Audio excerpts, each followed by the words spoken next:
WELSTech is a bi-weekly podcast exploring the intersections of technology and ministry. It is part of the podcast network sponsored by WELS, the Wisconsin Evangelical Lutheran Synod. Our show today is hosted by Martin Spriggs and Sally Draper.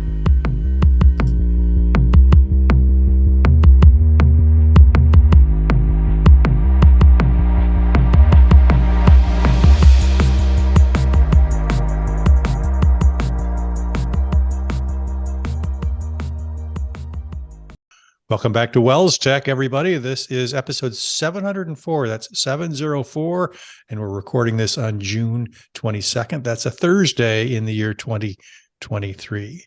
My name is Martin Spriggs, and you are listening and maybe watching to a show about technology and ministry. And if you are watching, you see my co-host on the screen, and that is the talented Sally Draper. Hello, Sally Draper. Hello, Martin. Happy to be joining you here. We've made it all the way to mid-June. It seems like summer's kind of flying by. Wow. That's what happens, huh? Yesterday, longest day of the year. Did you enjoy the extra time? Officially in summer, and from now on, it's shorter and shorter daylight. So I think my sunset tonight is like at 9:03 p.m. though. So that's nice to make it past 9 o'clock. Isn't that right? Yeah. In some places of the country, it's like 10 o'clock. I know whenever I go over to Michigan, it's like, wow, this is 10 o'clock light. That's, I like the light. I like the light. Beats the really short days of winter. So,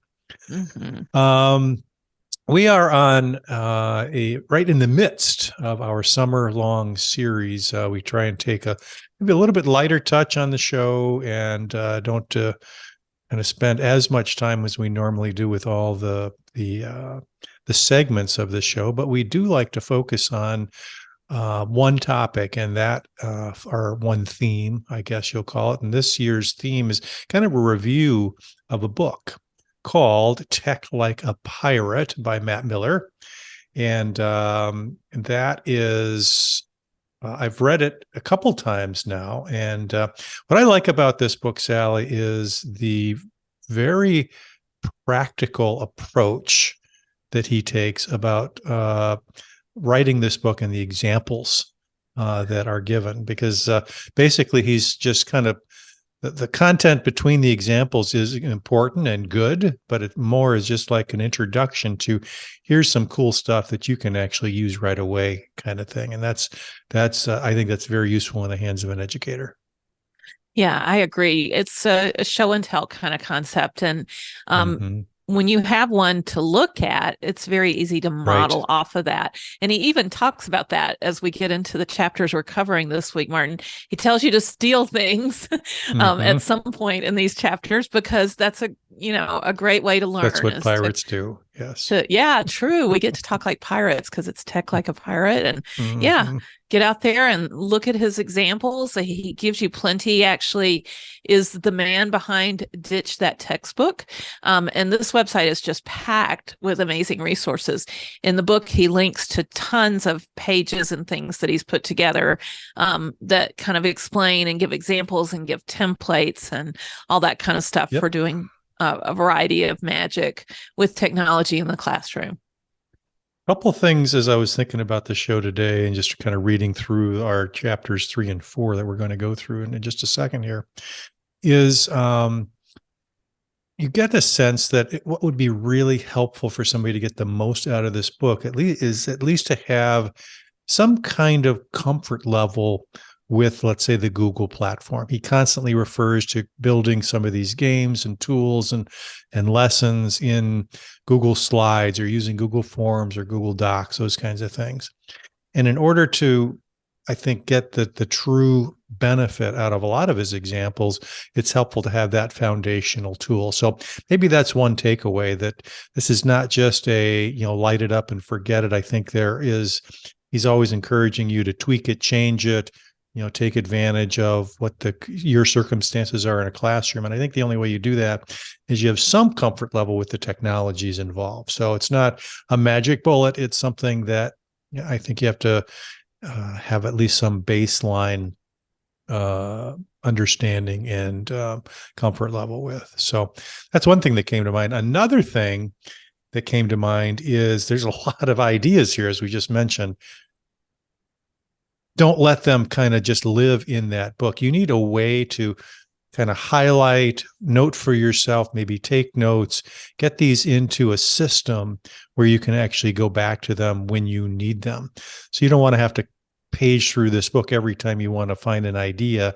As you read the book, you want to kind of note, jot down, identify those things that you are thinking about using in some kind of note-taking tool. And, things that came to mind are like Google Docs, of course, Google Sheets.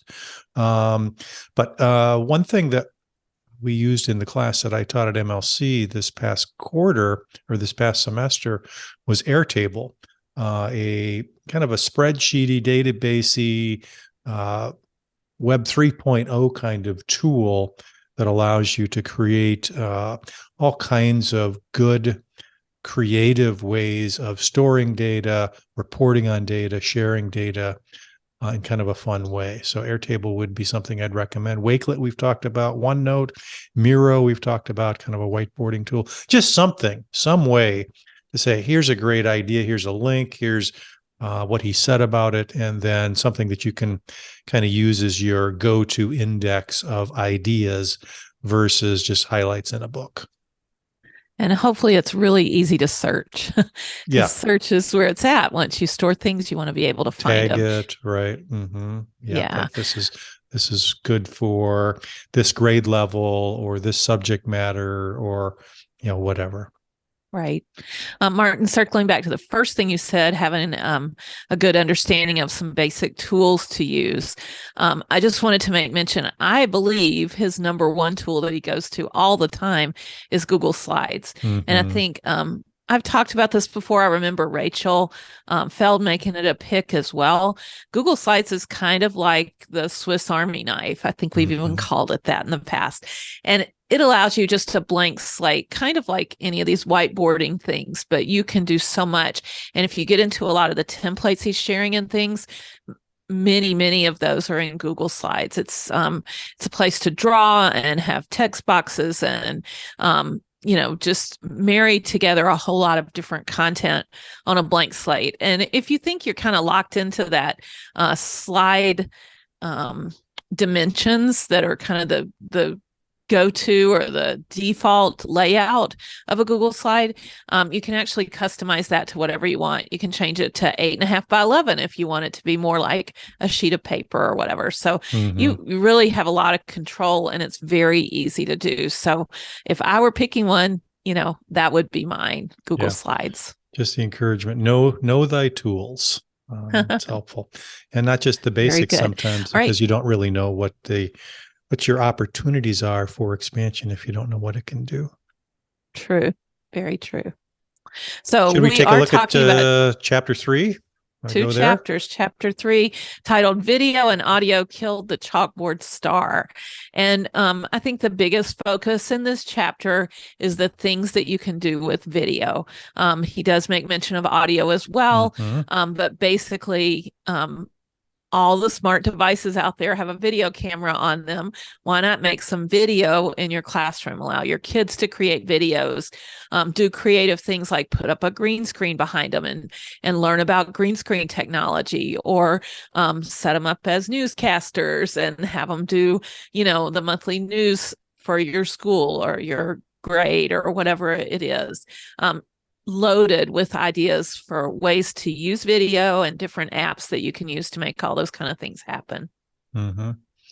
As I was thinking through this chapter, lots of great resources here, of course, which we'll put some of those in the show notes. But I think I was trying to do some, what if scenarios for, let's say, a catechism classroom. So oftentimes we're thinking of a lot of these examples as, your traditional elementary school classroom or middle school, whatever. But I think as pastors are maybe listening too, I think there's application here for catechism classes or those kinds of things too, if you want to be creative. So maybe it's video recreations of biblical events, or a game show with catechism questions and answers as content, or he mentions role playing as a news anchor, maybe a news anchor sharing stories of Luther's life, 95 Theses or Diet of Worms or whatever. Just be creative, try it. And if it fails, it fails. But I think there is opportunity to let your kids be creative rather than that kind of the traditional, I'm going to sit down and we're going to go through the catechism and here's the questions and here's the answers and here's the Bible passages I have to memorize. That's kind of what my catechism class looked like. So I think there's opportunity here to spice that up a bit. Absolutely.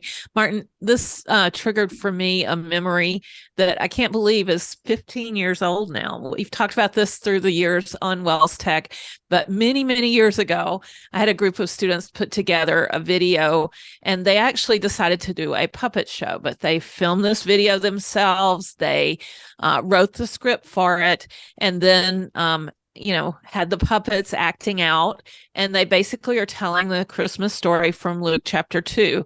And they painted all these background scenery and everything. So there were different kids that had different interests. Some made puppets, some painted backgrounds, some wrote the script, all those different roles. And then someone was the narrator of the story, and it just kind of took off. The kids got real excited to be a part of that project, and I can't believe it, 15 years later, the True Christmas Story has over 43,000 views on YouTube. Neat. Who would have thought it? It's really neat to go back and listen to their voices back then and those kind of things. But it's also really neat that the True Christmas Story is out there and being viewed still on YouTube today. So pretty exciting how you can build content that way. Mm-hmm. And what again struck me is the tooling that is available that is super accessible. People can pick this stuff up, and certainly the kids of today are very comfortable with this. But I think the teacher, whoever's building the lesson, needs to be comfortable as well. But some of these tools are super easy to use. Mm-hmm. Should we go to chapter 4? Yeah, chapter 4 is titled All the World's a Game and We Are All Players. And I love this chapter, believe it or not. I figured this would be your favorite. Yeah. Our family's really into gaming and escape rooms and all those kind of things. So it was really fun to consider that those kind of things can be incorporated into the classroom. It starts with a story that kind of hit home with me. There was a lady named Jane McGonigal, who is part of the Institute of the Future. And she actually suffered a pretty serious concussion and had a really hard time recovering from it. And even to the point of suicidal thoughts. She was very depressed and really struggling. And she decided to kind of gamify her recovery and built a game. I think she called it Jane, the Concussion Slayer, or something to that effect. Mm-hmm. And it turned into a product now. I think they call it superbetter.com, which I looked up. It's a pay for product and stuff. But the concept is that we respond to gaming. It kind of brings us out of depression. It boosts our energy and motivates us. It can reduce anxiety and instill grit and persistence. And, there's places for those things. I understand you don't want to overdo that kind of thing, but I think she's a great example, and the other ideas that he has in this chapter are great examples of doing that. And of course, games don't all have to be technical. You don't have to sit down and be a computer programmer or designer, although there are plenty of tools out there that'll help you do that. You can build your own board game. The concept is getting the students thinking about themes and characters and kind of a storyline to a game and designing all of those things. What are the rules going to be? All that kind of concept. Yep. And McGonigal was quoted as saying the opposite of play isn't work. The opposite of play is depression. Certainly was, I guess, in her case. So that's interesting. There were cautions in this chapter about over gamification. Mm-hmm. You can't gamify everything. That will become old as well. So it's like anything, don't overuse it. But the possibilities really are endless here. And it's important to kind of consider that built-in desire to not necessarily compete against others, but compete against yourself. Try to get better, get a better score, get better at something. And I think that's pretty undeniable. I know my wife in the classroom says, if you want the kids' attention, make it into a game. And it's I think there's a lot of value in doing that correctly. So interesting approach. One other thing he said is, talking about building your own games, and that's not always easy. But it says, don't worry if it's not perfect when you start. Your students can help you improve it as you play, and so it becomes kind of a communal thing. And I think kids are really good at trying to figure out new rules and new ways of doing it and beating the game and variations. I know when I look at my grandkids, they're all about that kind of stuff. So they love making up different ways to play the same game. I was reminded of a robot camp we ran one summer. My husband and I did that for a few years. And it was all about building the robot and learning about all the electronics that are involved, and then programming the robot and making it do different obstacle course things and stuff like that. But the kids decided, at the end of the day, that they wanted to put their robots in a kind of a pit to compete against each other, or see who could last the longest or whatever. And that turned into the most exciting thing that we did all week was them. And they innovated. The next day they brought little men to stand on their robots so they could see if you could knock it off or not and stuff. And we had spent all this time, invested in this program and had never thought of that, but the kids came up with their own game based on it. So they do have a lot of ideas, and they iterate and innovate all the time and steal ideas from other games and things to kind of bring into it. So there's inspiration all around. Yeah. I guess some of the knocks on some of this as well is that really learning, what content is being delivered, those kinds of things. And I think there's some value in asking that question, of course, but I think another part of it is getting the kids in a place where they are happy to be there, looking forward to doing something is the first step in learning, and then going from there. And I think that's what was one of the points made in the chapter too. So the games kind of fall into different categories, games to like drill a concept. So you're learning the state capitals or whatever it may be. You can use something like Kahoot. I bet everyone's had a little bit of exposure to Kahoot by now. They did caution, don't overuse Kahoot. You can get burnout there, but kids respond really well to the concept of having a device that they can answer a question up on the screen. It all, comes back and shows who the winners are and things like that. So lots of fun there. Also just interacting with data. So if you are studying populations or whatever it may be, you could grab some data sources around that and build something kind of like a family feud. How many people are rural versus urban or whatever, and have the kids learning facts as they're playing this data-based game. And then finally, improving problem solving. And this is where I got super excited. It's kind of the grand finale, but he mentions doing things like Breakout EDU. So we've talked about this in the past. It's been a while since Breakout started. It kind of reminded me, we did this several years ago, but again, my husband and I put together different breakouts. And the concept is you have some kind of a locked box. So I brought my little hasp along. You put this through a box and you put a bunch of different locks on that box that the students have to solve puzzles and things to be able to unlock the locks. And there's directional locks, there's word-based locks, there's numbers and all kinds of different configurations. And as you buy these locks, you learn how to reset them for the next game and keep up very closely with what you have the locks set to and stuff.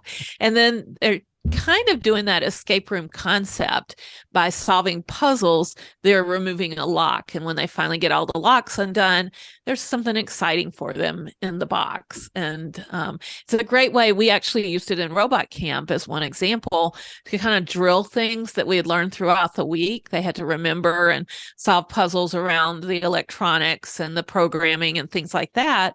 And then as they did, they unlocked locks, and in the end there was like a treat in the box for them when they finally got it all the way unlocked. We did that actually when the parents were there, kind of as a review for the week, and it went over really well. It was a lot of fun. I have another example because I actually took one of Matt's kind of summer professional development classes that he puts together. I think these are like $20 to take these classes, but he has one on doing digital escape games. And so I'll just show an example. I actually created one of these for the education conference last summer. And so people could get to this, find all the clues, click the green button, and believe it or not, it comes up with a Google site. And this page right here has a lot of things to click on, this part of the page. And this is actually a Google slide that's embedded here. And I put different things behind each of these things that you could click on where they could do puzzles and figure things out and go back and put in an answer in the form that's part of the page. So same kind of concept. They're unlocking information, but they're doing it kind of in a review format using this method. And if you take his class, he gives you templates to do exactly what I'm showing here. So there's a lot of fun things that you can do to drill concepts, basically. Neat. He did have kind of an aside talking about how tech can also enhance the experience through things like using music or leaderboards, giveaways, those kinds of things. I thought that was an important thing to remember. So it's not just the tool, but it's what the things that you add around the experience to kind of build it up and kind of give it a theme or whatever. And then he also had a little section on thinking about games not just as kind of single points in time, like one day or one period or whatever, but year-long games. He had kind of, in fact, I think he has a page on his site talking about game themes and those things that can last over the course of an entire school year. So if you have a classroom theme or something, maybe teachers are thinking about that right now as they're entering into, summertime and new school year, thinking, what's your classroom theme and what kind of year-long games could be a part of that, quests and so forth. So I thought that was interesting. Yeah, I agree. And I definitely a link to this page where someone who's done it as a year-long game has a lot of different resources and ideas for you to use. I think the kids would be super engaged. And one thing that they point out is to try it with teams and give teams names and, so that they have a challenge built into it and stuff that the other team's getting ahead of them. They better get in there and do some more work or whatever. So sounds like fun. Good stuff. Yeah, I enjoyed these 2 chapters. So I'm looking forward to the rest of the book as well. So again, that is Tech Like a Pirate, super short read, lots of links. Great resources, and we'll put a link to that if you want to follow along or grab a copy in the show notes. Excellent. Sally, should we move on to our picks of the week? Yeah, definitely, Martin. I landed on a pick this week that has to do with the website Unsplash. So unsplash.com is just one of many really high quality sites that are offering royalty-free images for use in different ways. Maybe you need images for a slideshow you're putting together or a game you're building or whatever it may be. And you can come here and search on just about anything and find images. It was interesting. I just realized this morning that now they have a paid level as well. So some of the images that come up are for Unsplash Plus. And I want to say it was around $7 a month to get access to even more images. But I've only used the free version and highly recommend Unsplash, as well as many others that are out there, Pixabay and many others that come to mind. But what my pick is specifically is I was on my phone. My phone's kind of become really important to me lately. And I was desiring some imagery that I could use to post and make it royalty free. Obviously didn't want to steal images or whatever. And I found that there is an iOS app for Unsplash. I want to say it's available for Mac and in the Chrome Web Store, Apple TV, all over the place. And so you can easily search and find images and wallpapers and things while you're on your mobile device. And so we'll include a link in the show notes to unsplash.com/apps if you're interested in getting the mobile app. I said my phone has become really important to me because I'm going through a period of my life where I'm having a lot of medical challenges, and I'm always going to appointments and on the road trying to do different things. And I just can't lug my computer along to all those places. But my phone is kind of my lifeline. And then having the ability to do some of the things I would really turn to my computer for normally just makes it that much more valuable. And so for me, this was a real plus to add the unsplash.com mobile app. I could see using it for things like Facebook post or Instagram post or whatever, where you're just trying to get some stock imagery, it becoming really helpful to you. So wanted to share that as a pick of the week. Very nice.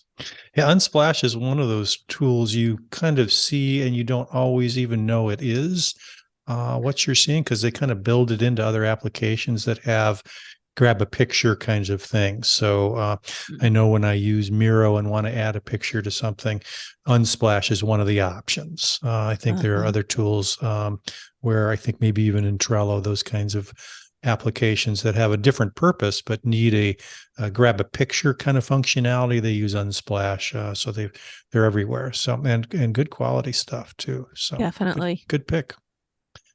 All right, my pick of the week is actually a line of watches. We've talked about Apple Watch before, and Sally, I think that was even one of your picks not too long ago. So that kind of reminded me of something that I wear on my wrist every day that isn't an Apple Watch, but I've been doing it for probably 2 years now, and that's Garmin smartwatches. Garmin has a whole series of watches for different kinds of purposes. They focus mostly on fitness. So they kind of make different watches around different kinds of people looking for different activities. So they have a golf watch, for instance. They have a runner's watch. They have kind of a multi-sport performance watch, which is the one I have called Fenix, Fenix. Couple of things I like about these are not inexpensive, although they kind of have the lower lines. But I think when you're talking about smartwatches, you kind of expect that there's a price tag that goes along with them. I like the Garmin watches for a couple of reasons. One, they are super reliable. It's very difficult to break these. They're made to last.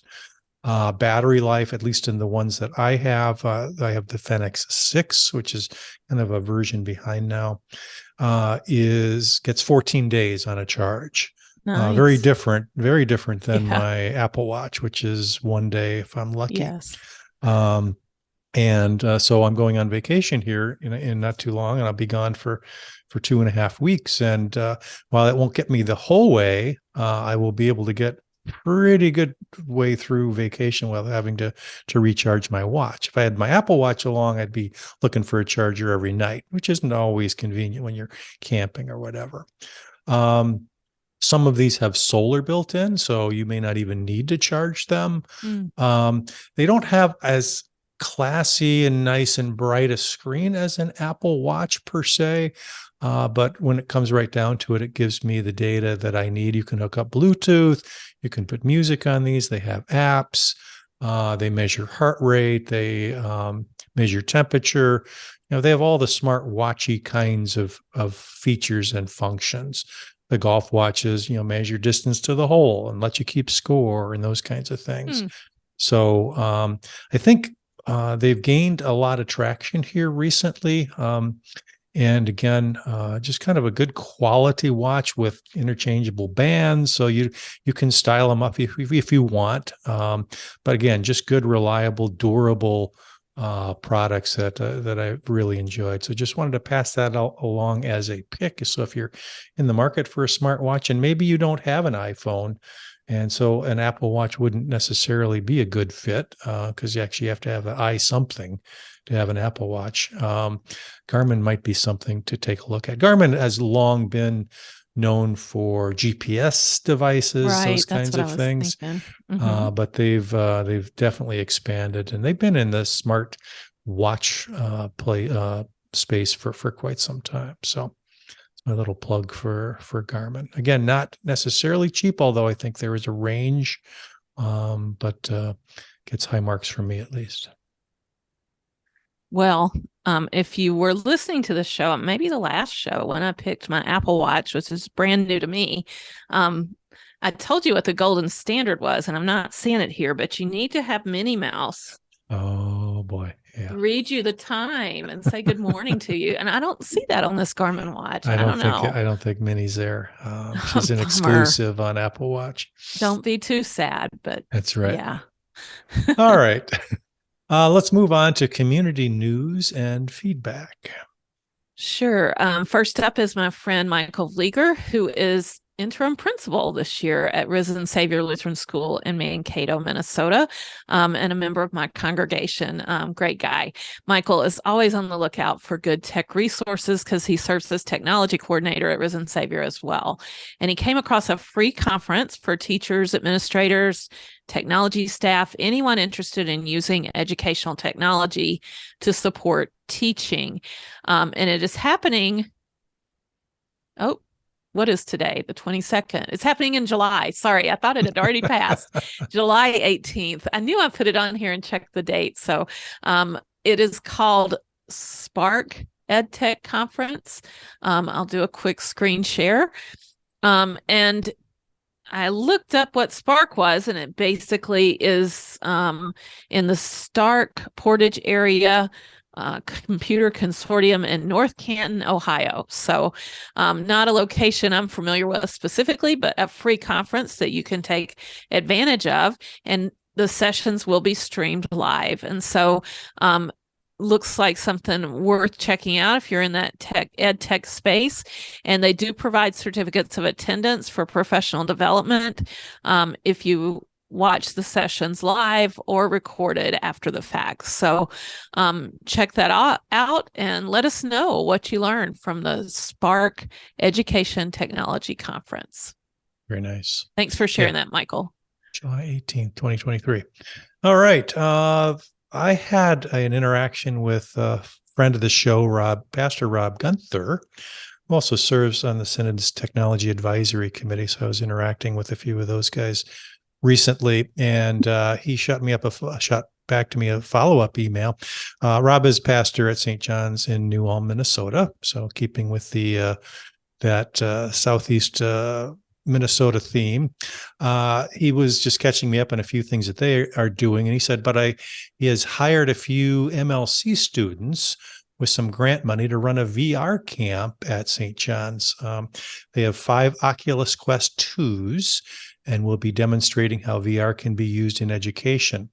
Virtual dissection for Science Day, virtual Quidditch for Phi Ed Day, virtual clay sculpting, and hopefully 3D printing for Art Day.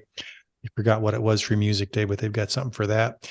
Each day will begin with a devotion and an on-site trip to the Holy Land site where that devotion took place via Wander. It's planned for October. I'll let you know how it goes.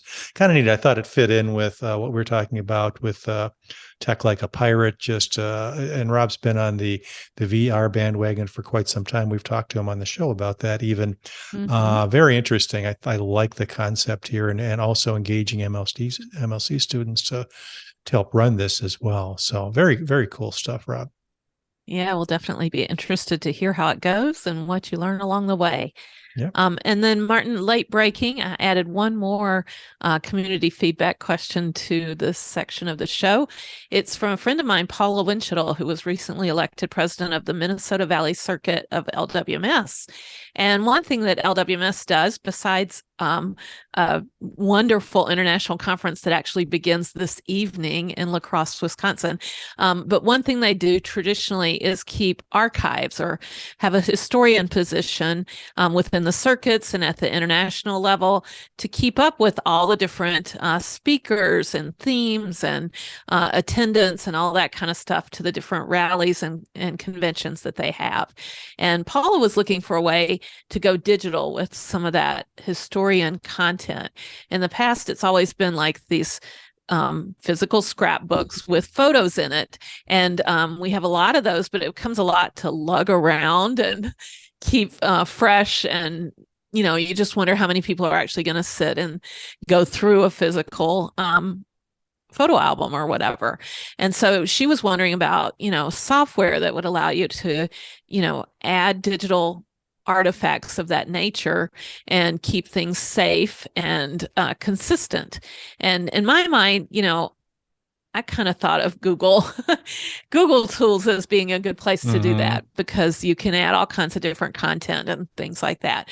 But I wondered if anyone in our audience has a solution that is doing some historian type work and maybe has a recommendation for Paula other than something like the Google tool set. So if you do, please do give us a shout out. I'll just put a plug in for our WELSTech website, which you can get to at welstech.wels.net. And there you're going to find all kinds of ways to reach us. Up here in the upper right corner, there's all the different social medias we're on. And if you leave a comment on Instagram or Facebook or Pinterest or Twitter, wherever it might be, we'd be happy to respond to you that way. You can also send us a good old-fashioned email, welstech@wels.net, or there's a blue tab on the right sidebar where you can leave us a voicemail, and we'd love to include your voice in the WELSTech conversation. So check out the site and give us your feedback. Excellent. That's going to about do it this week, Sally. Looking forward to next month when we get together again. We'll be going through chapters 5 and 6, from 4,000 miles to 4 inches, collaboration, real-time, cross miles, etc. And then brain-friendly, Instagram-worthy learning. So more goodness from Tech Like a Pirate in the month of July. Sally, hope you have a great day. Thanks for all you do for the Synod and for WELSTech. And thanks to all you listeners out there who make this show possible. We do it for you. And if there are things that you'd like us to talk about in the future, you know how to get a hold of us. Thanks, everybody. Have a blessed day. Bye-bye.